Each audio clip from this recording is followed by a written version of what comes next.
The Picture of Dorian Gray by Oscar Wilde. Chapter 1. The studio was filled with the rich odor of roses, and when the light summer wind stirred amidst the trees of the garden, there came through the open door the heavy scent of the lilac, or the more delicate perfume of the pink flowering thorn.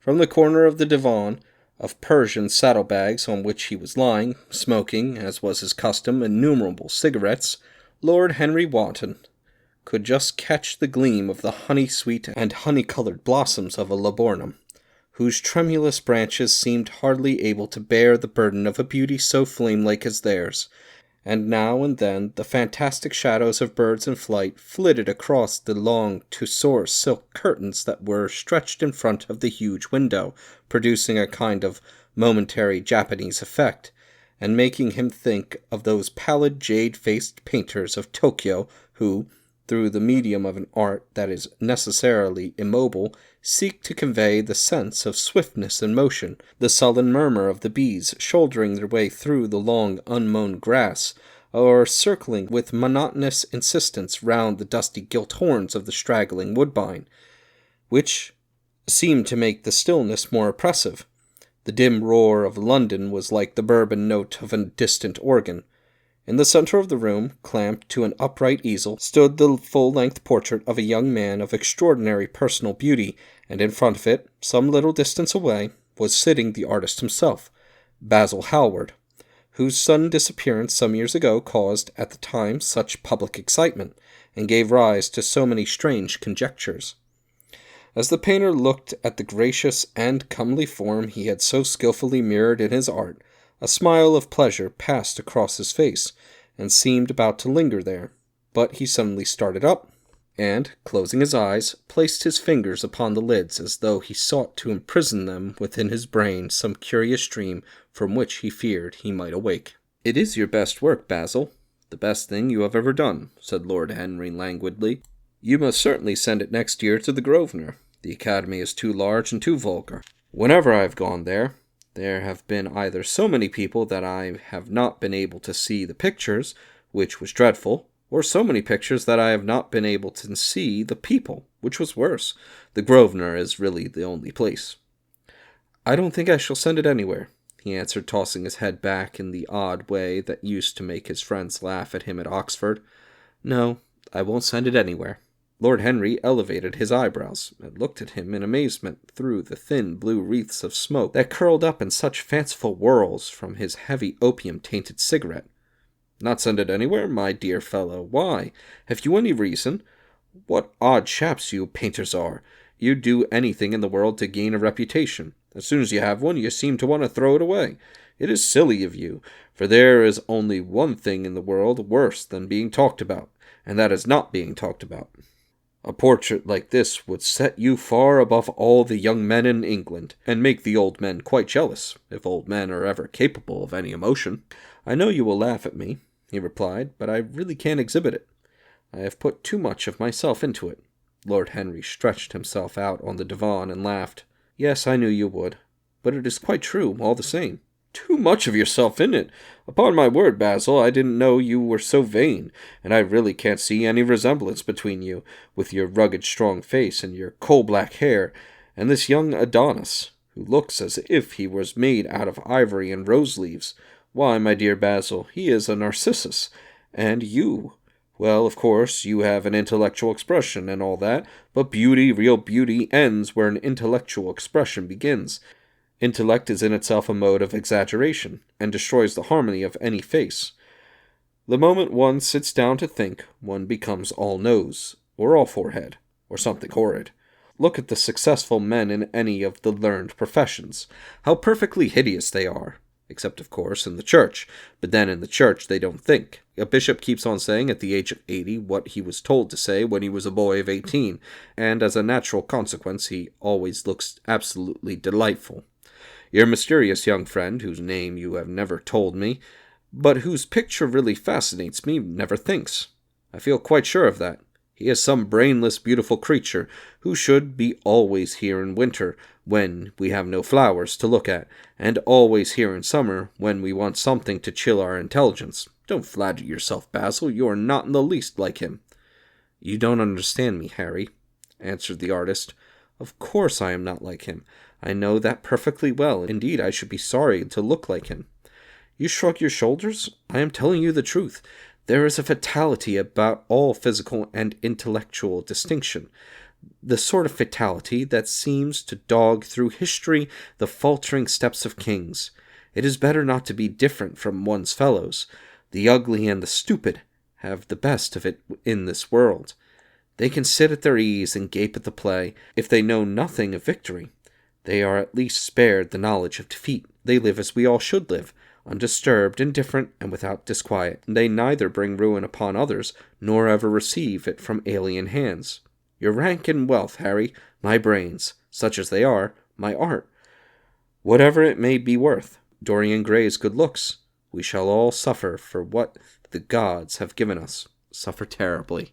"Dorian Gray, is that his name?" asked Lord Henry, walking across the studio towards Basil Hallward. "Yes, that is his name. I didn't intend to tell you it." "But why not?" "Oh, I can't explain.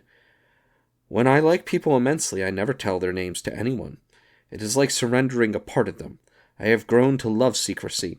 It seems to be one thing that can make modern life mysterious or marvelous to us. The commonest thing is delightful if one only hides it. When I leave town now, I never tell my people where I am going. If I did, I would lose all my pleasure. It is a silly habit, I dare say, but somehow it seems to bring a great deal of romance into one's life. I suppose you think me awfully foolish about it." "Not at all," answered Lord Henry. "Not at all, my dear Basil. You seem to forget that I am married, and the one charm of marriage is that it makes a life of deception absolutely necessary for both parties. I never know where my wife is, and my wife never knows what I am doing. When we do meet occasionally, when we dine out together or go down to the Duke's, we tell each other the most absurd stories with the most serious faces. My wife is very good at it, much better, in fact, than I am. She never gets confused over her dates, and I always do. But when she does find me out, she makes no row at all. I sometimes wish she would, but she merely laughs at me." "I hate the way you talk about your married life, Harry," said Basil Hallward, strolling towards the door that led into the garden. "I believe that you are really a very good husband, but that you are thoroughly ashamed of your own virtues. You are an extraordinary fellow. You never say a moral thing, and you never do a wrong thing. Your cynicism is simply a pose." "Being natural is simply a pose, and the most irritating pose I know," cried Lord Henry, laughing. And the two young men went out into the garden together, and ensconced themselves on a long bamboo seat that stood in the shade of a tall laurel bush. The sunlight slipped over the polished leaves. In the grass, white daisies were tremulous. After a pause, Lord Henry pulled out his watch. "I am afraid I must be going, Basil," he murmured, "and before I go, I insist on your answering a question I put to you some time ago." "What is that?" said the painter, keeping his eyes fixed on the ground. "You know quite well." "I do not, Harry." "Well, I tell you what it is. I want you to explain to me why you won't exhibit Dorian Gray's picture. I want the real reason." "I told you the real reason." "No, you did not. You said it was because there was too much of yourself in it. Now that is childish." "Harry," said Basil Hallward, looking him straight in the face, "every portrait that is painted with feeling is a portrait of the artist, not of the sitter. The sitter is merely the accident, the occasion. It is not he who is revealed by the painter. It is rather the painter who, on the colored canvas, reveals himself. The reason I will not exhibit this picture is that I am afraid that I have shown in it the secret of my own soul." Lord Henry laughed. "And what is that?" he asked. "I will tell you," said Hallward, but an expression of perplexity came over his face. "I am all expectation, Basil," continued his companion, glancing at him. "Oh, there is really very little to tell, Harry," answered the painter, "and I am afraid you will hardly understand it. Perhaps you will hardly believe it." Lord Henry smiled, and, leaning down, plucked a pink-petaled daisy from the grass and examined it. "I am quite sure I shall understand it," he replied, gazing intently at the little golden white-feathered disc. "And as for believing things, I can believe anything, provided that it is quite incredible." The wind shook some blossoms from the trees, and the heavy lilac blooms with their clustering stars moved to and fro in the languid air. A grasshopper began to chirrup by the wall, and like a blue thread a long thin dragonfly floated past on its brown gauze wings. Lord Henry felt as if he could hear Basil Hallward's heart beating, and wondered what was coming. "The story is simply this," said the painter after some time. 2 months ago I went to a crush at Lady Brandon's. You know, we poor artists have to show ourselves in a society from time to time, just to remind the public that we are not savages. With an evening coat and a white tie, as you told me once, anybody, even a stockbroker, can gain a reputation for being civilized. Well, after I had been in the room about 10 minutes, talking to huge overdressed dowagers and tedious academicians, I suddenly became conscious that one was looking at me. I turned halfway round and saw Dorian Gray for the first time. When our eyes met, I felt that I was growing pale. A curious sensation of terror came over me. I knew that I had come face to face with someone whose mere personality was so fascinating that, if I allowed it to do so, it would absorb my whole nature, my whole soul, my very art itself. I did not want any external influence in my life. You know yourself, Harry, how independent I am by nature. I have always been my own master, had at least always been so, till I met Dorian Gray. But I don't know how to explain it to you. Something seemed to tell me that I was on the verge of a terrible crisis in my life. I had a strange feeling that fate had in store for me exquisite joys and exquisite sorrows. I grew afraid, and turned to quit the room. It was not consciousness that made me do so. It was a sort of cowardice. I take no credit to myself for trying to escape. Consciousness and cowardice are really the same things, Basil. Consciousness is the trade name of the firm. That is all. I don't believe that, Harry, and I don't believe you either. However, whatever was my motive, and it may have been pride, for I used to be very proud, I certainly struggled to the door. There, of course, I stumbled against Lady Brandon. "You are not going to run away so soon, Mr. Howard," she screamed out. You know her curiously shrill voice. "Yes, she is a peacock in everything but beauty," said Lord Henry, pulling the daisy to bits with his long, nervous fingers. "I could not get rid of her. She brought me up to royalties, and people with stars and garters, and elderly ladies with gigantic tiaras and parrot noses. She spoke of me as her dearest friend. I had only met her once before, but she took me into her head to lionize me. I believe some picture of mine had made a great success at the time, at least had been chattered about in the penny newspapers, which is the 19th century standard of immortality. Suddenly I found myself face to face with the young man whose personality had so strangely stirred me. We were quite close, almost touching. Our eyes met again. It was reckless of me, but I asked Lady Brandon to introduce me to him. Perhaps it was not so reckless, after all. It was simply inevitable. We would have spoken to each other without any introduction. I am sure of that. Dorian told me so afterwards. He, too, felt that we were destined to know each other. "And how did Lady Brandon describe this wonderful young man?" asked his companion. "I know she goes in for giving a rapid précis of all her guests. I remember her bringing me up to a truculent and red-faced old gentleman covered all over with orders and ribbons, and hissing into my ear, in a tragic whisper, which must have been perfectly audible to everybody in the room, the most astounding details. I simply fled. I like to find out people for myself, but Lady Brandon treats her guests as an auctioneer treats his goods. She either explains them entirely away, or tells one everything about them except what one wants to know." "Poor Lady Brandon, you are hard on her, Harry," said Hallward, listlessly. "My dear fellow, she tried to found a salon, and only succeeded in opening a restaurant. How could I admire her? But tell me, what did she say about Mr. Dorian Gray?" "Oh, something like, 'Charming boy, poor dear mother and I absolutely inseparable, quite forget what he does, afraid he doesn't do anything, oh yes, plays the piano, or is it the violin, dear Mr. Gray?' Neither of us could help laughing, and we became friends at once." "Laughter is not at all a bad beginning for a friendship, and it is far the best ending for one," said the young lord, plucking another daisy. Hallward shook his head. "You don't understand what friendship is, Harry," he murmured, "or what enmity is, for that matter. You like everyone, that is to say, you are indifferent to everyone. How horribly unjust of you! cried Lord Henry, tilting his hat back, and looking up at the little clouds that, like ravelled skeins of glossy white silk, were drifting across the hollowed turquoise of the summer sky. "Yes, horribly unjust of you. I make a great difference between people. I choose my friends for their good looks, my acquaintances for their good characters, and my enemies for their good intellects. A man cannot be too careful in the choice of his enemies. I have not got one who is a fool. They are all men of some intellectual power, and consequently they all appreciate me. Is that very vain of me? I think it is rather vain."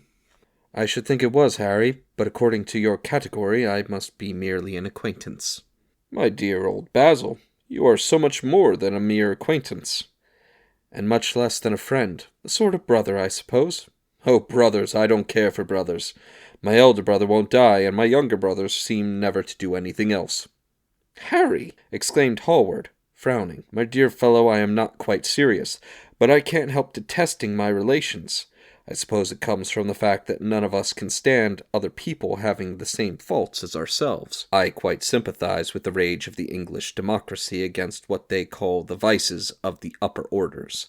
The masses feel that drunkenness, stupidity, and immorality should be their own special property, and that if any of us makes an ass of himself, he is poaching on their preserves.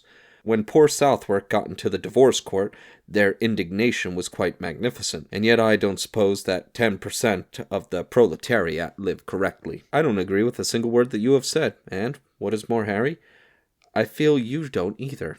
Lord Henry stroked his pointed brown beard, and tapped the toe of his patent leather boot with a tasseled ebony cane. "How English you are, Basil! That is the second time you have made that observation. If one puts forward an idea to a true Englishman, always a rash thing to do, he never dreams of considering whether the idea is right or wrong. The only thing he considers of any importance is whether one believes it oneself.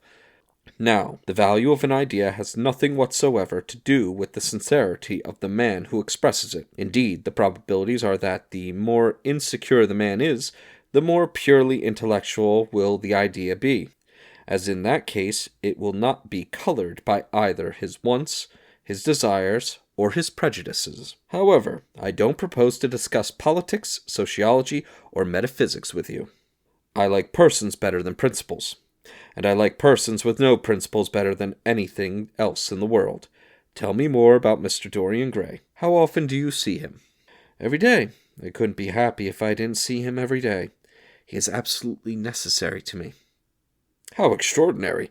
I thought you would never care for anything but your art." "He is all my art to me now," said the painter gravely. "I sometimes think, Harry, that there are only two eras of any importance in the world's history. The first is the appearance of a new medium for art, and the second is the appearance of a new personality for art also. What the invention of oil painting was to the Venetians, the face of Antinous was to late Greek sculpture, and the face of Dorian Gray will some day be to me. It is not merely that I paint from him, draw from him, sketch from him. Of course, I have done all of that. But he is much more to me than a model or a sitter. I won't tell you that I am dissatisfied with what I have done of him, or that his beauty is such that art cannot express it. There is nothing that art cannot express, and I know that the work I have done, since I met Dorian Gray, is good work. It's the best work of my life. But in some curious way, I wonder will you understand me? His personality has suggested to me an entirely new manner in art, an entirely new mode of style. I see things differently, I think of them differently. I can now recreate life in a way that was hidden from me before, a dream of form, in days of thought. Who is it who says that?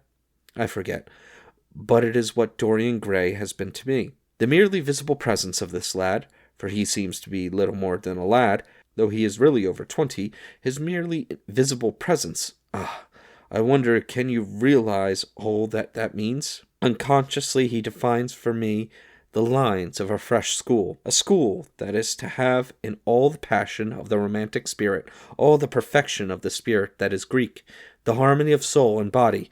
How much that is!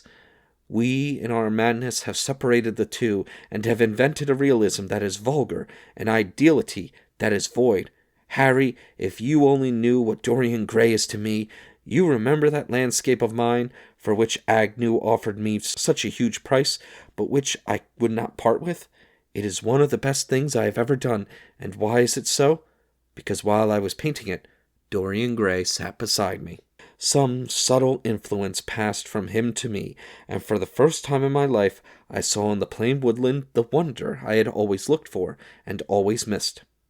"Basil, this is extraordinary. I must see Dorian Gray." Hallward got up from the seat and walked up and down the garden. After some time he came back.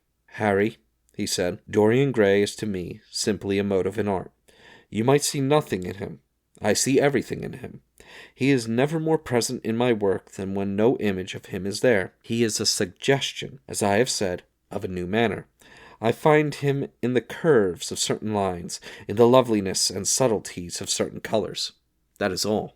"Then why won't you exhibit his portrait?" asked Lord Henry. "Because, without intending it, I have put into it some expression of all this curious artistic idolatry, of which, of course, I have never cared to speak to him. He knows nothing about it. He shall never know anything about it, but the world might guess it, and I will not bare my soul to their shallow, prying eyes. My heart shall never be put under their microscope. There is too much of myself in the thing. Harry, too much of myself." "Poets are not so scrupulous as you are. They know how useful passion is for publication. Nowadays a broken heart will run to many editions." "I hate them for it," cried Hallward. "An artist should create beautiful things, and should put nothing of his own life into them.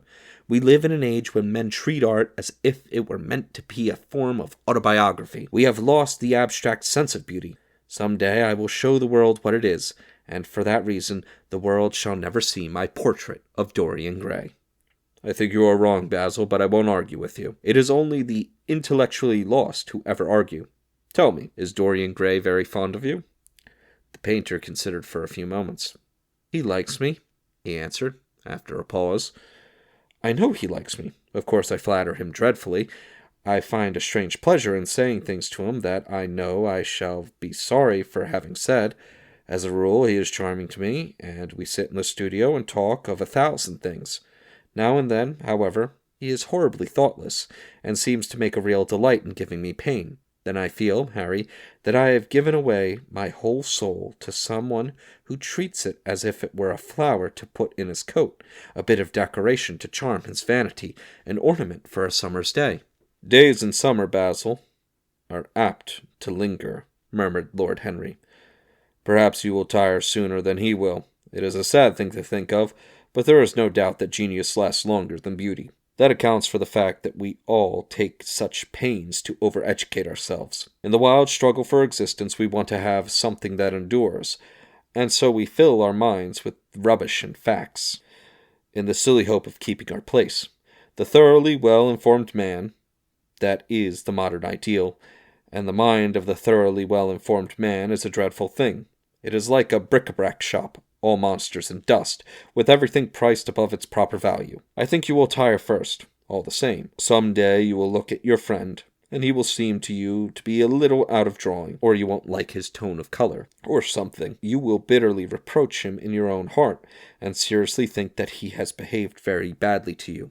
The next time he calls, you will be perfectly cold and indifferent. It will be a great pity, for it will alter you. What you have told me is quite a romance of art, one might call it, and the worst of having a romance of any kind is that it leaves one so unromantic."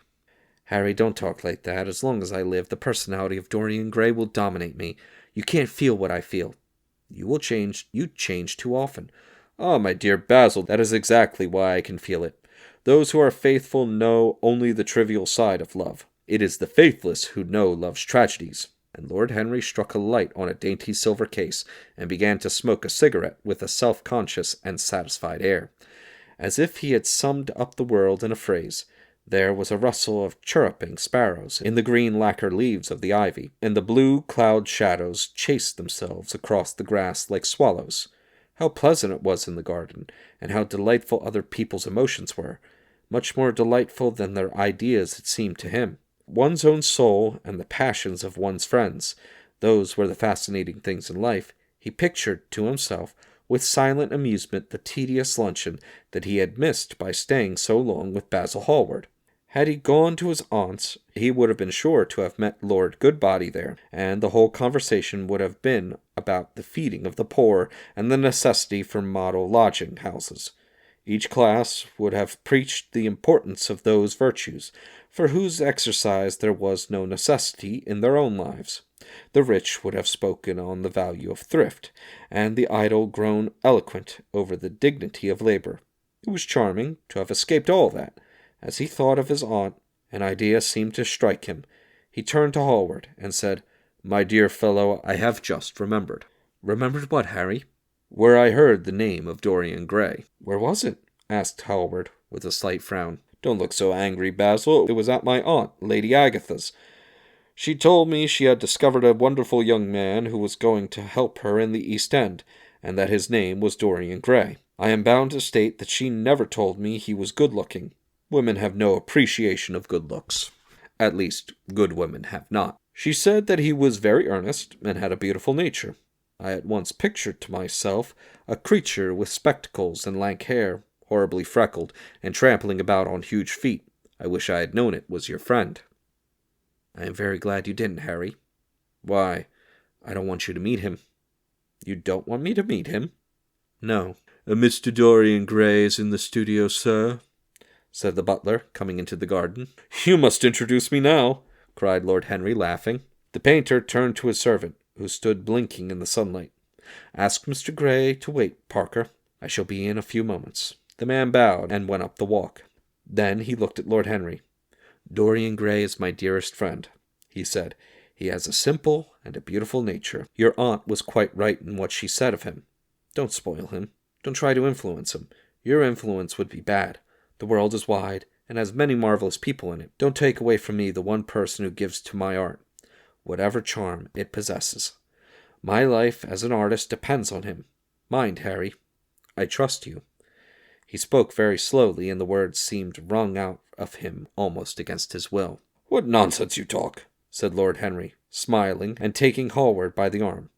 He almost led him into the house.